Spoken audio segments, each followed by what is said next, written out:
ఇంతలోన పండుగంట కళ్ళలోన కాంతులంట ఎందుకు ఎందుకే కోయిల చెప్పవే చెప్పవే కోయిల మల్లెపూల మంచు జల్లి మందిరాన కురిసేడు ఎందుకో ఎందుకే కోయిల చెప్పవే చెప్పవే కోయిల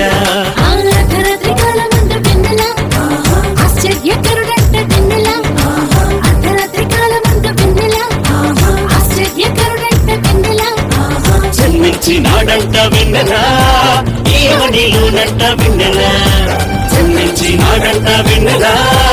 ఈవనిలోనంట వెన్నెలా ఇళ్ళలోన పండుగంట కళ్ళలోన కాంతులంట ఎందుకో ఎందుకే కోయిల